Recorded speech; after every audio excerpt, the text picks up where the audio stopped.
여러분 안녕하세요. 반갑습니다. 한 주간 동안 어떻게 지내셨습니까? 잘 지내셨죠? 어느덧 제8주 수업이 되겠습니다. 이번 학기 제8주. 그래서 이제 절반을 넘어섰습니다. 여러분 지난주 시험 어땠습니까? 시험 잘 보셨습니까? 시험이 쉬웠죠? 쉬웠는데 만점은 없어요.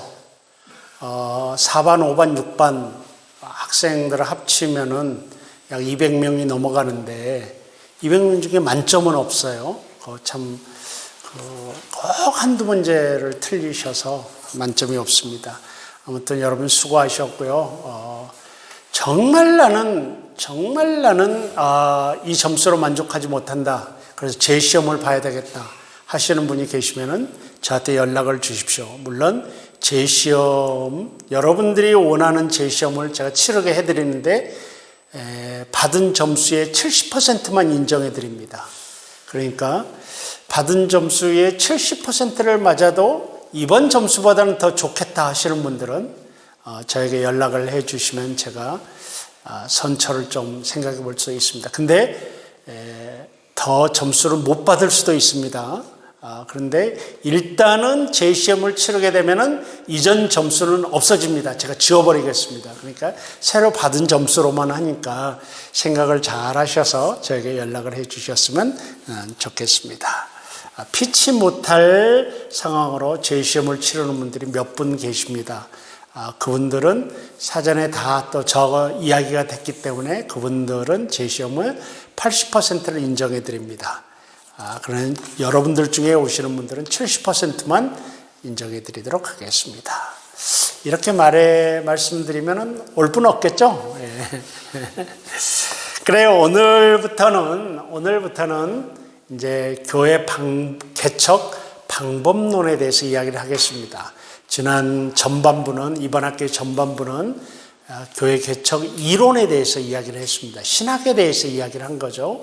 이제는 오늘부터 교회 개척 방법론에, 여러분 다시 한번 말씀드립니다. 교회 개척에 대해서, 교회 개척이라는 네 글자가 싫으신 분은 목회란 말로 바꾸십시오. 그러면 교회 개척 방법론은 목회 방법론이 될 것입니다. 사실은 저는 방법론을 추구하는 교수는 아닙니다. 세상에 다니다 보면은 목사님들이나 또 여러분들도 그럼 구체적인 방법이 뭡니까? 라고 자꾸 묻습니다. 근데 구체적인 방법은 상황 가운데 나오기 때문에 스탠다드가 있을 수 없습니다. 기준이 있을 수 없는 거죠. 그런데 더 중요한 게 뭔가 하면은 신학이 중요하고 원리가 중요하고 이론이 중요하고, 그래서 그런 것들을 통해서 이제 현장에서 접목하는 부분은 여러분들의 몫이라고 할 수 있습니다.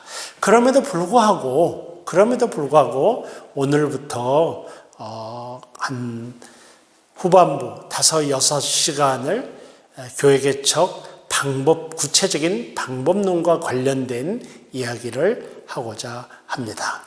이제 오늘 여러분하고 첫 번째 이야기할 게 교재 153페이지부터 있는 이야기입니다. 153에 보면은 이제 교회 개척 준비라는 게 나오잖아요. 그래서 153페이지서부터 오늘 좀 챕터를 다루도록 하겠어요. 먼저 교회 개척 준비에 있어서 자, 이게 이제 교회 개척 준비 해가지고 1 한 다음에 주제가 뭔가 하면은 전략의 필요성이다. 이 말씀을 이제 오늘 첫 번째 시간에 말씀을 드리고 싶어요. 전략의 필요성. 그러니까 이제 이야기를 하겠지만 많은 사람들이 하나님의 일을 하는데 인간의 전략이 필요하냐라는 질문을 곧잘 던집니다. 그리고 마치 인간의 전략을 사용하면은 하나님을 불신임한 것 같고 또 세속적인 방법 같고 그런 생각들을 의외로 많이 갖고 있습니다. 그러나 그렇지 않습니다. 이제 오늘 설명을 하겠지만 하나님은 전략의 하나님이십니다. 예수님도 전략의 예수님이시고요. 그리고 전략을 사용하는 것은 인간이 이렇게 주어진 어떤 특권입니다. 인간이 할 수 있는 하나님으로부터 받은 능력이죠. 그래서 전략을 목회 전반에 걸쳐서 여러분의 전략이 필요합니다. 이 전략은 다른 말로 하면은 계획이란 말로도 할 수 있고요. 전략은 비전으로부터 시작해서 계획을 세우고 그 일을 실행하는 모든 과정, 이게 이제 전략이라고 할 수 있어요.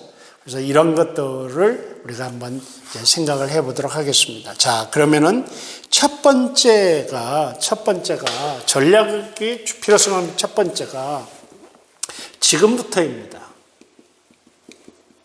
지금부터 교회 개척을 준비하라. 여러분들은 목회를 신학과 구별하는 경향이 있습니다. 이게 우리 커리큘럼의 사실은 문제입니다.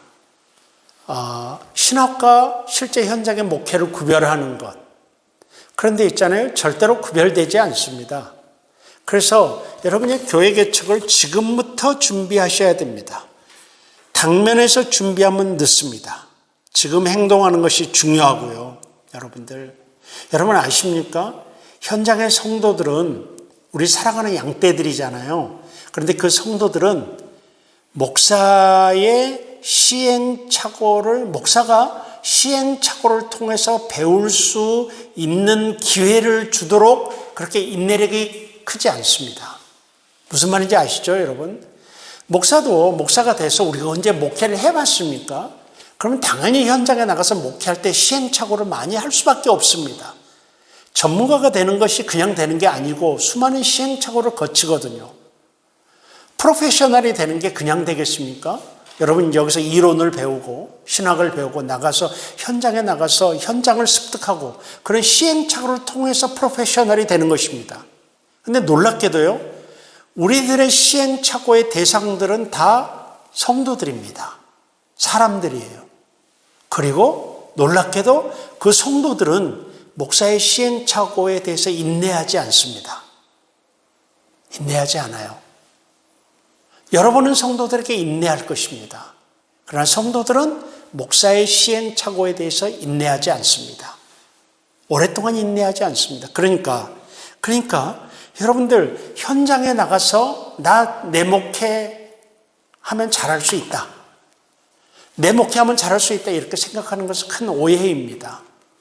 그러기 위해서 내 목회를 해서 잘할 수 있기까지는 여러분은 많은 상처와 많은 실패와 수많은 잃어버림을 경험하게 될 것입니다. 그러니까 여러분 현장의 시행착오를 줄이기 위해서 지금부터 준비하셔야 됩니다. 목회를 지금부터 준비하셔야 돼요.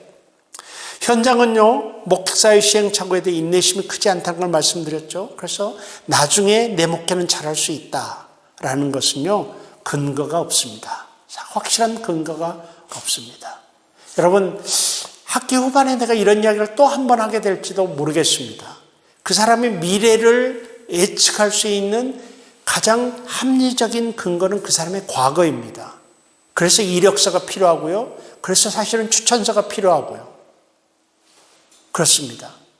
근데 여러분이 지금 이 현장에서 어떤 열매도 경험하지 못했는데 나중에 여러분 미래에 가서 여러분 목회 때 열매를 거둘 것이다라고 믿는 것은 과도한 확신이라고 할 수 있습니다. 그래서 지금부터 준비를 하셔야 된다. 그래서 교회 개척을 충분한 시간을 갖고 준비하라. 지금부터 준비하는데 시간을 갖고 준비하라. 사실 교회 개척의 큰 문제점이 뭔가 하면은요, 단시간 한 달 내지는 2달 만에 교회 개척을 준비하는 것입니다. 여러분 지금부터 계속 교회 개척을 준비하되 실제로 여러분 교회 개척에 임하게 됐을 때 말이에요. 임하게 됐을 때 계획 세우는 데만 6에서 9개월을 보통 가지십시오. 그리고 배양 단계를 3에서 6개월, 실행 단계를 1에서 3개월. 이 정도 시간을, 그러니까 최장 뭡니까? 최장 18개월이고 아무리 적어도 아무리 짧게 잡아도 10개월 정도의 어떤 준비 기간. 물론 하나님께서 몰아치게 하시면요 순식간에 하나님의 일은 된다는 걸 제가 인정합니다. 예.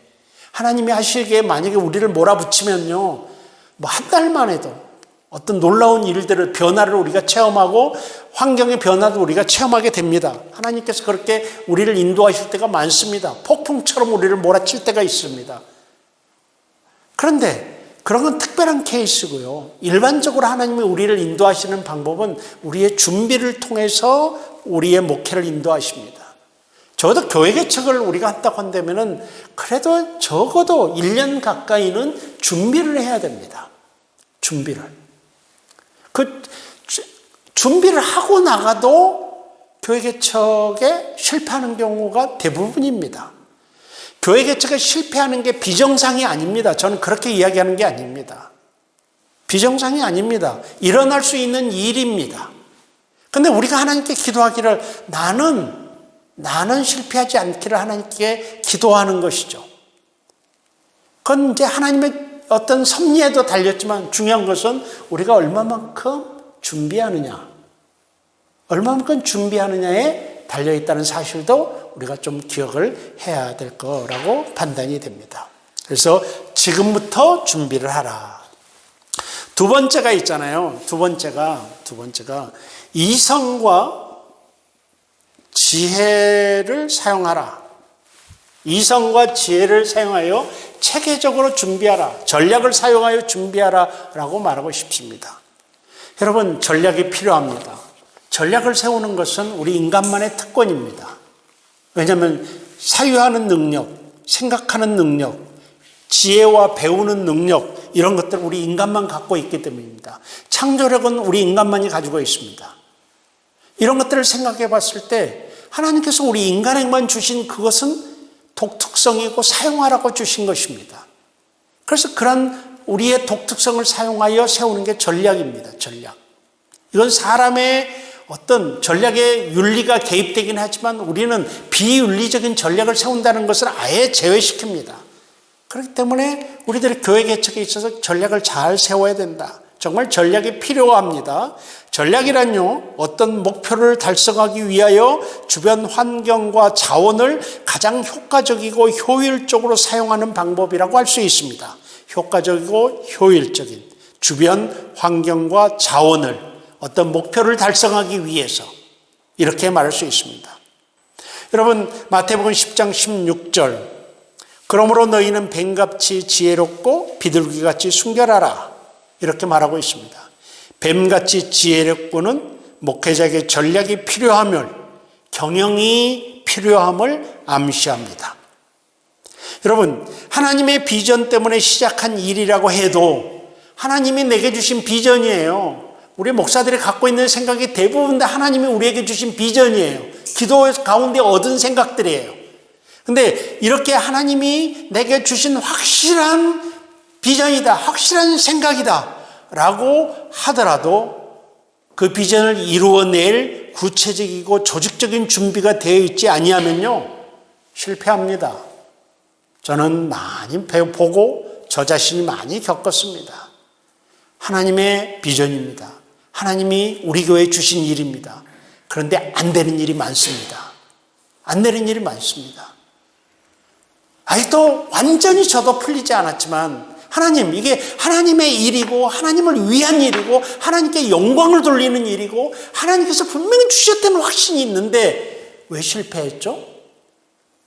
아직도 제가 풀지 않은 문제들은 있습니다. 그러나 중요한 게 뭔가 하면은 우리 인간의 지혜의 부족 때문입니다. 우리의 책임이 있는데 그 책임을 다하지 않는 것입니다. 여러분들 혹시 이렇게 말할지 모르겠어요. 실패한 거 보면 그거 하나님의 비전이 아니었네요 라고 말할 수 있을 것입니다. 결과론적으로 그렇게 말할 수 있을 것입니다. 그래서 해결되지 않는 문제도 저에게 있습니다. 그런 문제에 있어서. 그러나 시작할 때요, 너무 확실합니다. 실패했어도 그게 하나님의 비전이었다는 게 너무 확실해집니다. 근데 실패했어요.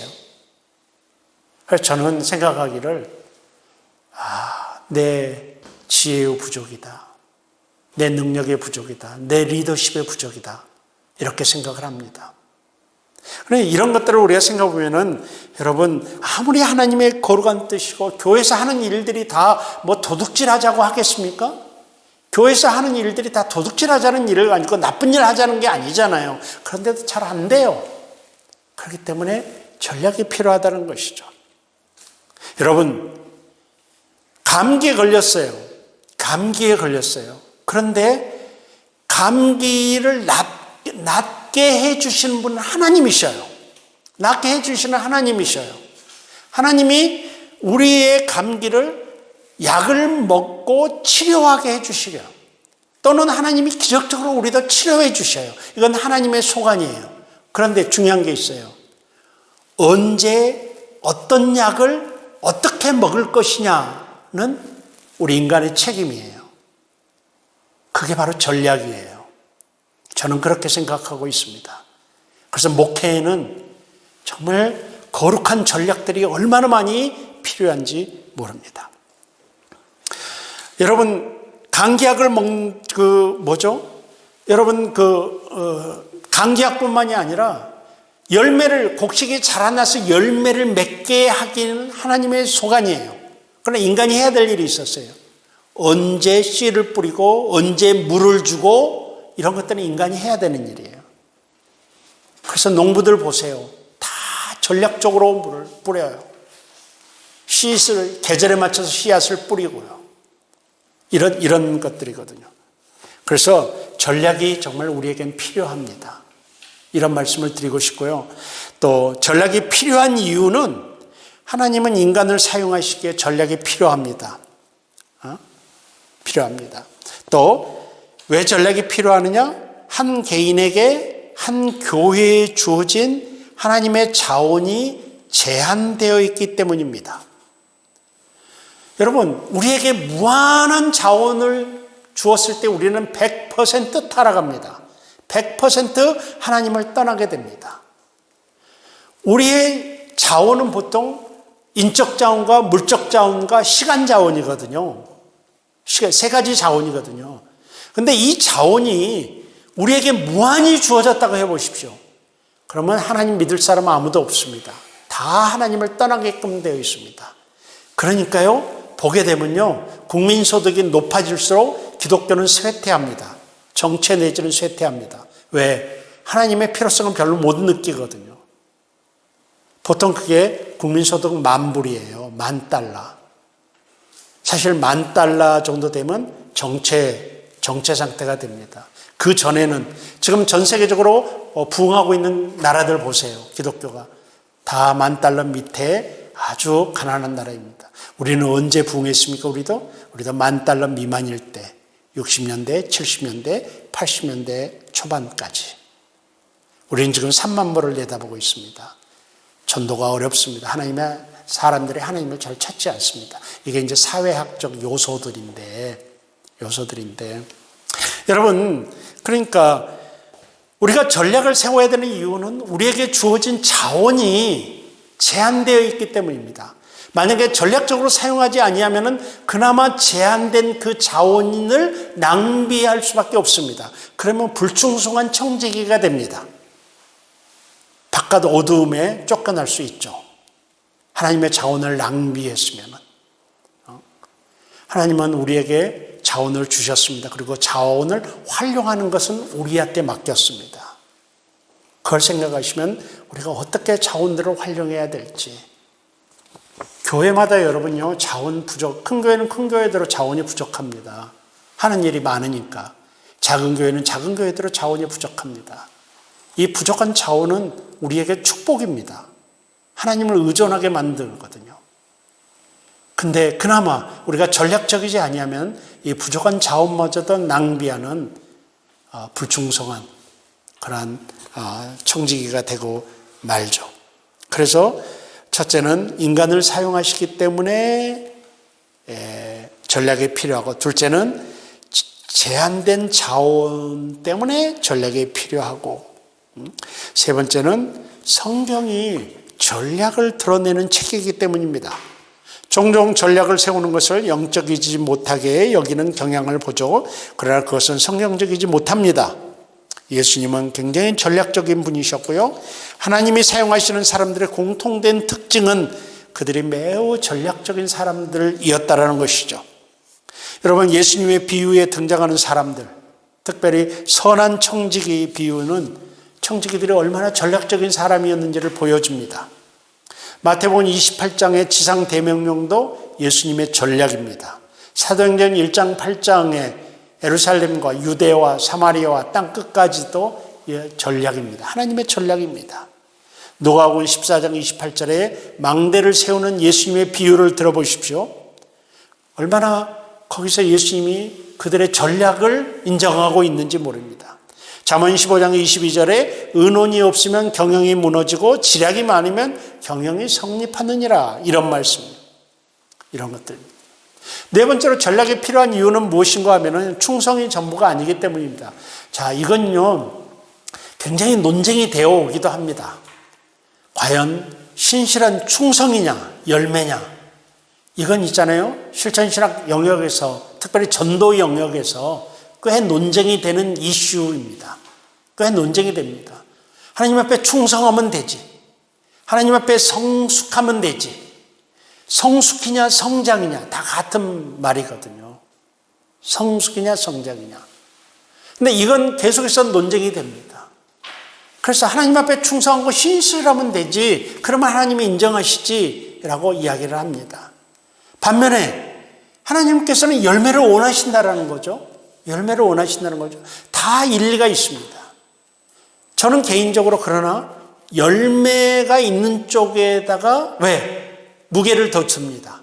왜냐하면 저는 실천신학자고 교회 성장학 공부했고 저는 전도학 공부했고 이렇기 때문입니다. 사실은 성경에 다 있지만 충성이 전부라고 보기 어렵습니다. 충성이 전부라고 말하는 것은 지나친 단순하죠. 열매 맺음까지가 필요합니다.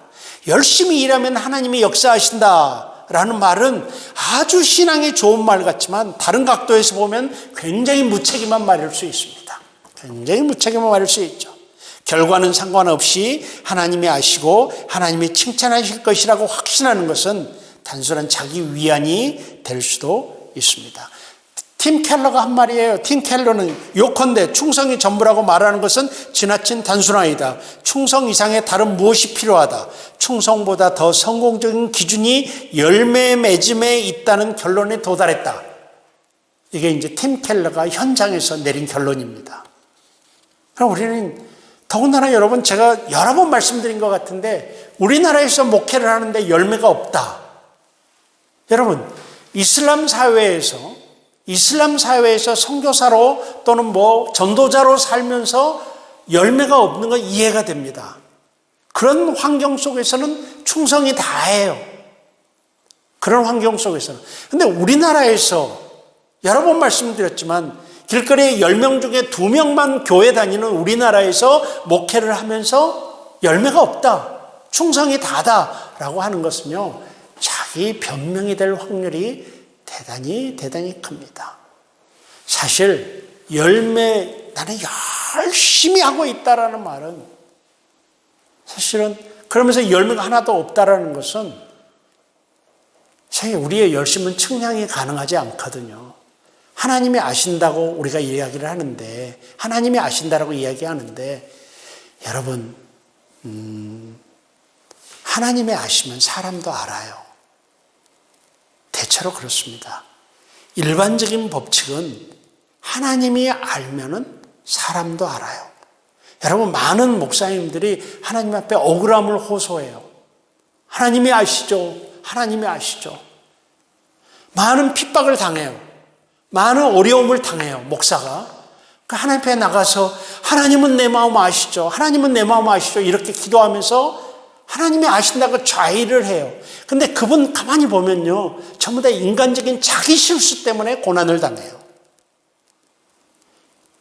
냉정히 우리 보게 되면요, 제가 여러분 신학생들이니까 이런 이야기를 좀 드리고 싶어요. 목사들이 많은 고난을 당해요. 근데 고난의 원인이 다 목사 개인의 실수 때문이에요. 미숙함 때문이에요. 목사 개인의 미성숙함 때문이에요.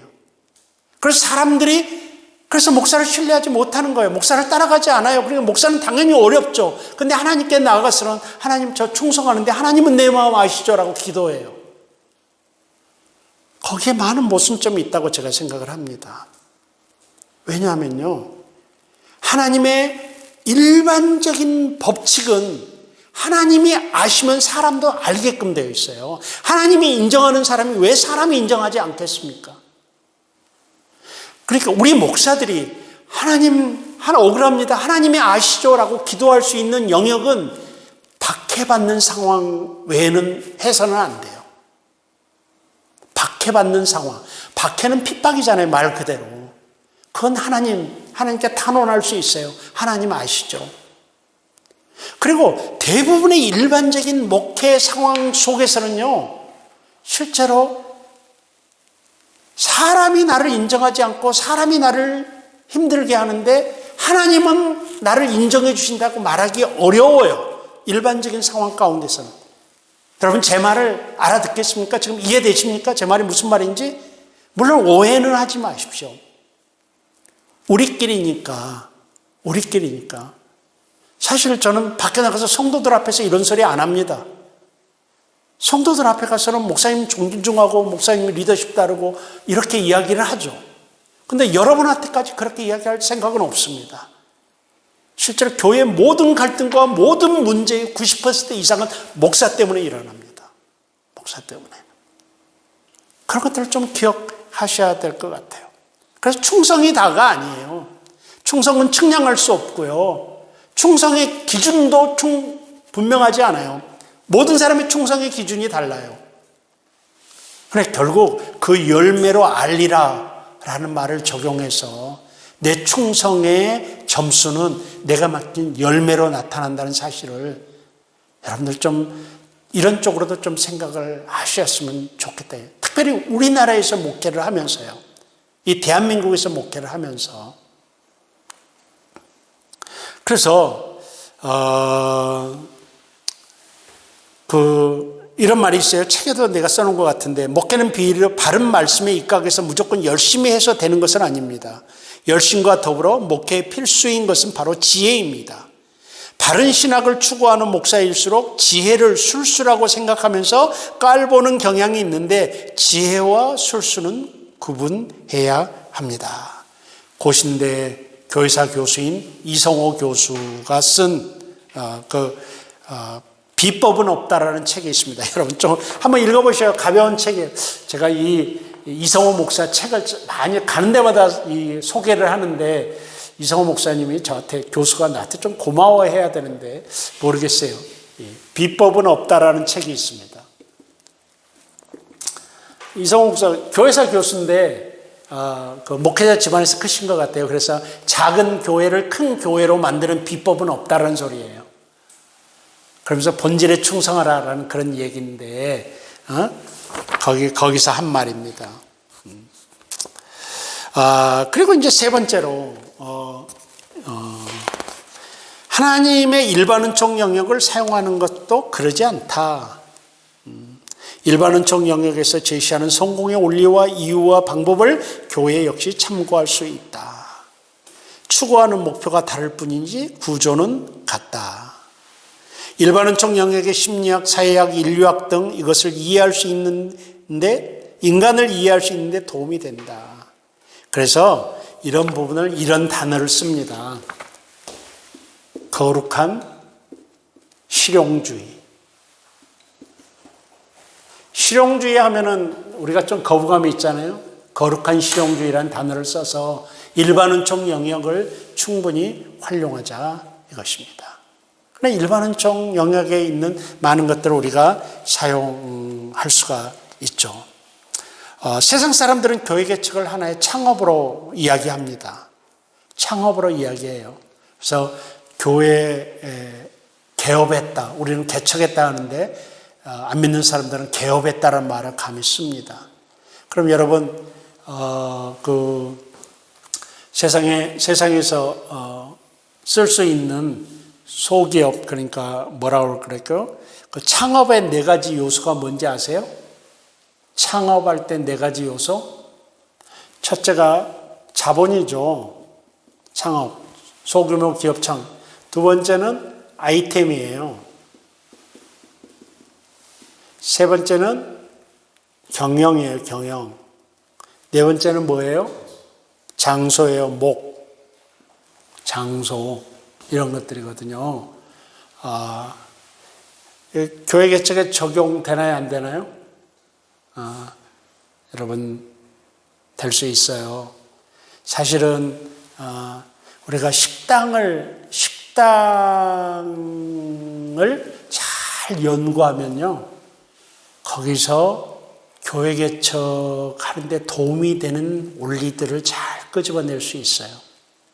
식당을 잘 연구해 보면 어느 식당이 잘 되고 어느 식당의 맛은 어떻고, 실제로 그 육신의 양식이잖아요, 식당이.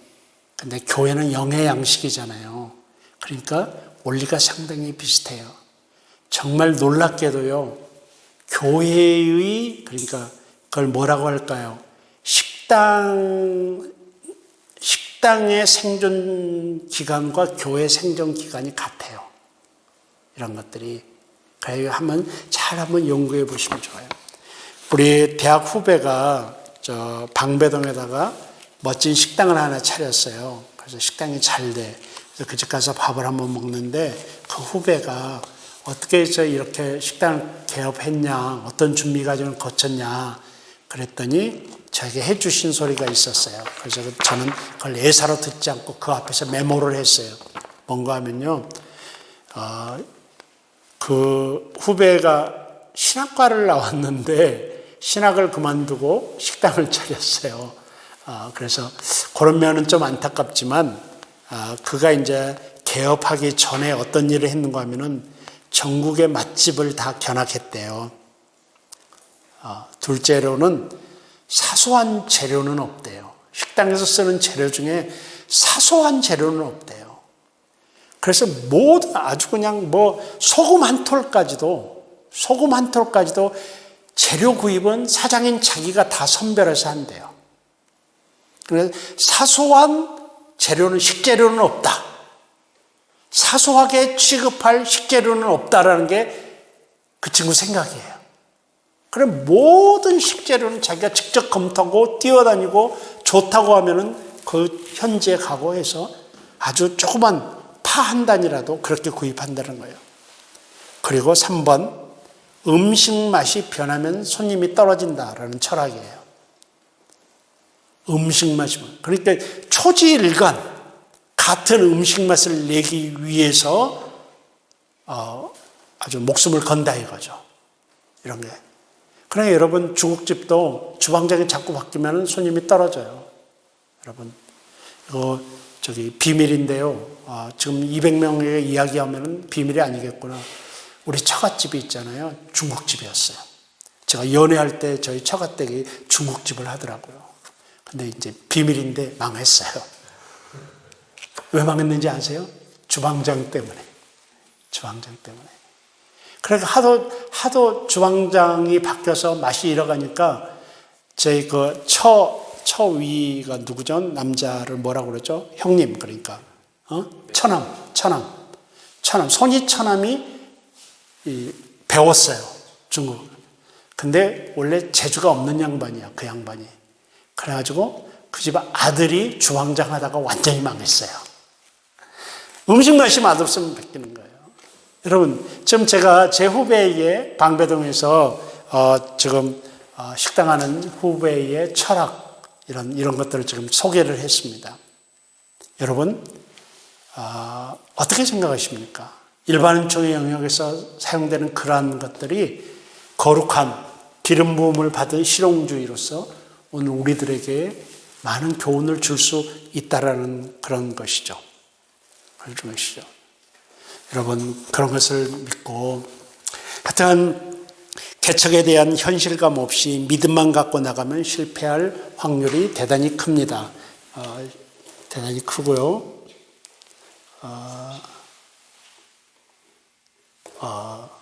이거 안 나오는데? 응? 네, 그래요. 그러고요. 그래서 함부로 덤비지 말고요. 조급해하지 말고 멀리 보면서 밑그림을 그리고 전략을 잘 세웠으면 좋겠습니다. 이런 거예요.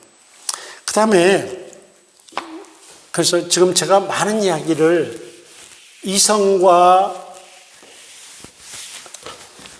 이성과 지혜를 세워 전략적으로 접근하라는 말을 지금 계속 했습니다. 그 다음에 세 번째로 있잖아요. 교회 개척 준비에 있어서 전략의 필요성인데 사도행전입니다. 사도행전을 분석하라. 교회 개척에 있어서, 목회에 있어서 사도행전에서 교회 개척의 원리를 배우라. 사도행전이 교회 개척을 명령하고 있습니다. 사도행전은요, 교회 개척을 위한 교본이라고 할 수가 있습니다. 사도행전은 정말 제대로 된 교회를 세울 수 있는 그러한 모범이라고 할 수가 있습니다. 사도행전이 굉장히 전략적인 책입니다. 전략적 성경책입니다. 여러분, 하나님의 전략이 고스란히 나와 있고요. 하나님의 그 전략 아래서 사용된 인간들의 전략이 고스란히 나와 있는 책이 뭐에 막혀서 교회 개척, 교회 개척을 위한 전략적 성경책이 사도행전입니다. 특별히 사도 바울의 행적을 우리가 분석하고 사도 바울의 교회 개척 역사를, 우리는 보통 사도 바울을 선교 여행이라고 합니다. 사실 선교 여행이라는 단어가 제가 알기로는 나온 지 얼마 안 됐습니다. 기독교 2000년 역사 가운데 아마 선교 여행이라는 그 단어는 최근 몇백 년 전에 나온 용어로 지금 제가 기억하고 있습니다. 근데 그게 이제 선교 여행이 아니라 저는 교회 개척 여행이라고 이렇게 말하고 싶습니다. 교회 개척 여행이다. 거기에 자세히 보게 되면은 우리가 교회의 이 전략의 필요성이 얼마나 강하게 느껴지는지를 알 수가 있습니다. 그래서 여러분, 첫 번째 결론은 뭔가 하면은, 우리가 교회 개척을 이제 실행하기에 앞서 우리 먼저 전략적인 자세를 좀 취해야 된다. 그래서 지금부터 좀 준비를 하고 이성과 지혜를 좀 사용하고 사도행전을 좀 분석해서 배우고, 그러므로 말미암아 우리가 교회 개척은 원래 어려운 거예요. 그리고 교회 개척이 힘들고 어렵고 성공률이 높지 않아요. 사도 바울도 실패한 거 많아요. 교회 개척에 있어서. 그게 비정상이 아니에요. 원래 복음전도 어렵고 교회 개척 어렵고 다 같은 말이지만 교회 성장 어려운 거예요. 그러니까 그 어려운 것을 임할 때 어떤 하나의 성령의 이끄심이라는 감정적 결단 하나로 시행해서는 안 되는 거예요. 하루아침에 안 되는 거예요. 금식기도 일주일, 이걸로 교회 개척 소명이다, 이러면 안 되는 거예요. 안 되는 거예요.